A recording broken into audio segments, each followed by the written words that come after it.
স্বাধীনভাবে গণমাধ্যম আমি আমার কথা বলতে পারি, যেভাবে দায়িত্ব পালন করে আসতে পেরেছি। আপনাকে ধন্যবাদ যে আমি এই গণমাধ্যমের এই স্বাধীনতাটা আপনি নিশ্চিত করেছেন, সেজন্য আপনাকে ধন্যবাদ। এই মনে হয় এখন যদি আমাকে সাবেক প্রধানমন্ত্রী শেখ হাসিনা ইন্টারভিউ দিতে চান, এটা যদি আইনে কভার নাও করে তাইলেও আমি তার ইন্টারভিউ নেব। এটা যদি এই ইন্টারভিউ নিয়ে আমাকে জেলে যাইতে হইলেও আমি আসলে আমি আর নিতে হবে। কারণ খালেদ মহিউদ্দিন হাসিনাকে সৌজন্যের পরকাষ্ঠা দেখাইয়া সালমান রহমানের হারামের পয়সায় বেতন নিয়া হাসিনারই সহযোগিতায় প্লান্টেড সাংবাদিক হিসাবে ওই প্রেস কনফারেন্সে বেশ্যার চুরি হাতে দিয়া হাসিনাকে তারা জিজ্ঞাসা করছে, খালেদ মহিউদ্দিন, যে স্বাধীনভাবে গণমাধ্যম কর্মীরা দায়িত্ব পালন করবে কিনা। খালেদ মহিউদ্দিন রাজাকার বলে, বিশ্বাস হয় না? আসিফ নজরুল জামাত শিবির নিয়ে কি বলছে শুনেন। দেখেন, আমি শিবিরের প্রসঙ্গে একটা কথা বলি। আজকে আমরা শিবিরের কোনো তাণ্ডব দেখছি না। বাংলাদেশে এই রক কাটা রাজনীতি, হত্যা রাজনীতির পিছনে শিবিরের একটা বিরাট ভূমিকা আছে। আজকে তারা ডিফেন্সিভ পজিশন আছে দেখে হয়তো তারা ওরকম রক্তের হোলি খেলা মেতে উঠছে না, কিন্তু তাদের যখন সময় থাকে, সুযোগ থাকে, তারা কত নৃশংস হতে পারে এটা আমরা রাজশাহী বিশ্ববিদ্যালয়, চিটাগাং বিশ্ববিদ্যালয় দেখেছি। বেশি করে রাজশাহী, চিটাগাং দেখেছি। সুন্দর না? আসিফ নজরুল কত মহব্বতের সুরে সুন্দর করে আপনাদেরকে বোঝাচ্ছে জামাত শিবির রক কাটার কথা বলছে আপনাদেরকে। দর্শক শ্রোতা, আমি কি জামাতকে ডিফেন্ড করব? শিবিরকে আমার দরকার আছে? আমি জামাতের ব্যর্থতা নিয়ে কথা বলতে গেলে সারাদিন কথা বলতে পারবো। এখন বলি আপনাদেরকে, আসিফ নজরুল বলছে না যে জামাতের রক কাটার ইতিহাস? আসিফ নজরুল কি এত সুন্দরভাবে কোনোদিন বলেছে হাসিনার নির্দেশে লগি বৈঠা দিয়ে জনগণকে নিঃশংসভাবে কি করে খুন করেছে? আসিফ নজরুল কি কোনোদিন একটা বারের জন্য এত সুন্দরভাবে ন্যারেটিভ তৈরি করে বলেছে যে বিএনপি ছাত্র দলের আমানুল্লাহ আমান সম্পদ চুরি করতে করতে করতে করতে কয়েকশো হাজার কোটি টাকার মালিক হয়ে এখন 2200 খুন করাইছে, 22টা খুন করাইছে, নিজ হাতে দাঁড়ায়া দাঁড়ায়া খুন করাইছে, তত্ত্বাবধান করছে, এগুলো নিয়ে আসিফ নজরুল কথা বলছে? স্বাধীনভাবে গণমাধ্যম আমি আমার কথা বলতে পারি, যেভাবে দায়িত্ব পালন করে আসতে পেরেছি। নিকট ভবিষ্যতে বা দূর ভবিষ্যতে, বিশেষ করে কাছাকাছি ভবিষ্যতে সেটা পালন করতে কোনো সমস্যা হবে কিনা 2-3 দিনের মধ্যে যদি ধরি। মাননীয় প্রধানমন্ত্রী, মানে এই কথার অর্থ বুঝলাম না। মানে গণমাধ্যম তার দায়িত্ব, গণমাধ্যম আমরা যা করতে চাই সাংবাদিকতা, সেটি আমরা স্বাধীনভাবে করতে পারবো কিনা। আপনারা কি করছেন কিনা তাই বলেন। আমরা করছি, এই পর্যন্ত করেছি, ভবিষ্যতে নিকট ভবিষ্যতে না পারার মতো কি কাজ আপনি করেছেন, কোন অপরাধ করেছেন সেটা আগে ব্যাখ্যা দেন। না পারার মতো এখনো কোনো কিছু করেন নাই। তো না পারার মতো যদি কিছু না করেন তো হবে না, অসুবিধা। আপনাকে ধন্যবাদ যে আমি এই গণমাধ্যমের এই স্বাধীনতাটা আপনি নিশ্চিত করেছেন, সেজন্য আপনাকে ধন্যবাদ। মানুষের ভণ্ডামি থাকে, চতুরতা থাকে, পা চাটা অভ্যাস থাকে কিছু কিছু মানুষের। এখন আমি আপনাদেরকে একটা কথা বলি, আমি এটাকে কিভাবে দেখি।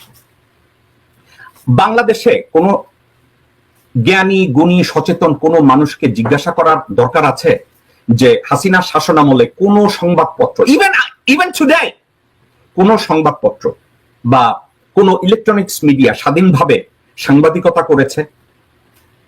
সুযোগ ছিল। সংগ্রামের এডিটর, ইনকলাবের এডিটর, তাদেরকে কি করা হয়েছে আপনারা জানেন না? মইনুল হোসেনকে কি করা হয়েছে আপনারা জানেন না? খালেদ মহিউদ্দিন হাসিনাকে সৌজন্যের পরকাষ্ঠা দেখাইয়া সালমান রহমানের হারামের পয়সায় বেতন নিয়া হাসিনারই সহযোগিতায় প্লান্টেড সাংবাদিক হিসাবে ওই প্রেস কনফারেন্সে বেশ্যার চুরি হাতে দিয়া হাসিনাকে তারা জিজ্ঞাসা করছে, খালেদ মহিউদ্দিন, যে স্বাধীনভাবে গণমাধ্যম কর্মীরা দায়িত্ব পালন করবে কিনা। আপনাদেরকে আমি ঠান্ডা মাথায় একটা কথা বলি, খালেদ মহিউদ্দিনের এই ভণ্ডামিটার সাথে আমি তুলনা করব ইলিয়াস হোসেনের সাংবাদিকতা। কারণ বাংলাদেশের সবচাইতে বড় ভূমিদস্যু শাহ আলম, বসুন্ধরা, আমভীর, সানভীর, ওখানে ইলিয়াস হোসেন নীরব। কিন্তু ডক্টর জাহেদ কাল্লাকে ঘুমায়,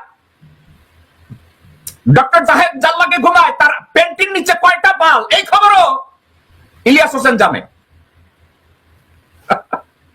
শুধু জানে না। শাহ আলম কত মানুষে খুন করছে ওইটা জানে না। শাহ আলম কত হাজার মানুষের জমি ভুয়া দলিল কইরা নিছে এটা ইলিয়াস হোসেন জানেও না, জানতেও চায় না। আনভীর কতগুলো মহিলারে খুন করছে, ধর্ষণ করছে এটা জানেও না, জানতেও চায় না। সানভীর কয়জনরে মারছে এটাও ইলিয়াস হোসেন জানতে চায় না, বুঝতেও চায় না।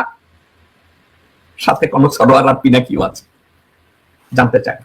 এখন আমি খালেদ মহিউদ্দিন রে বলি, বান্দির বাচ্চা বান্দি, তুই সালমান রহমানের হারামের পয়সায় বেতন নিছিস বাংলাদেশে বসে, আওয়ামী লীগের বেতন খাইছিস, পয়সা খাইছিস, সুযোগ সুবিধা নিছিস, ভারতীয়দের সুবিধা নিছিস।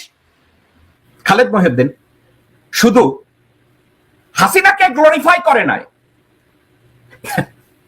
এই সামাজিক বেশ্যা এনসিপির কয়েকটা ছেলে পান্ডে নিয়ে কি বলছে শুনে। আমার কাছে মনে হয় এখন যদি আমাকে সাবেক প্রধানমন্ত্রী শেখ হাসিনা ইন্টারভিউ দিতে চান, এইটা যদি আইনে কভার নাও করে তাইলেও আমি তার ইন্টারভিউ নেব। এটা যদি এই ইন্টারভিউ নিয়ে আমাকে জেলে যাইতে হইলেও আমার আমি আসলে আমি এটা নিতে হবে, কারণ টু বিগ এ থিং যেটার জন্য আমার এটা চিন্তা করতে হবে। ঠিক আছে, চাপ ছিল কোনো? না না চাপ না, ঘটনাটা একেবারে চাপ না।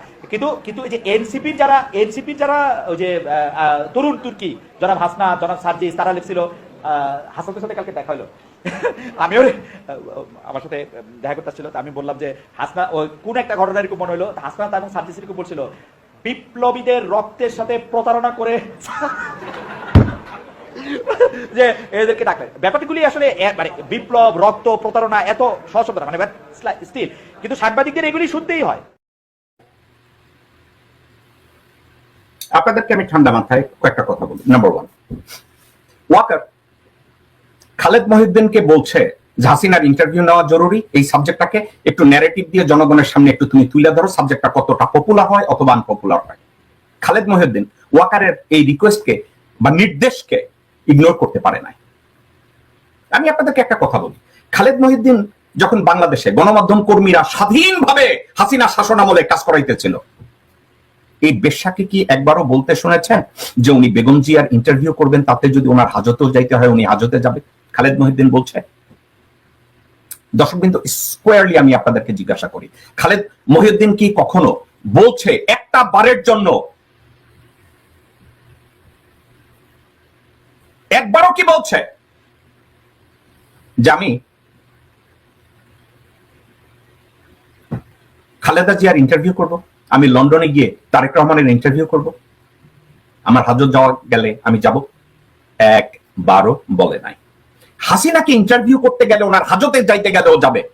হাসিনাকে ইন্টারভিউ করতে গেলে ভারতীয় যে হাসিনা শাসনামলে কোন সংবাদপত্র, কোন ইলেকট্রনিক্স মিডিয়া স্বাধীনভাবে সাংবাদিকতা করেছে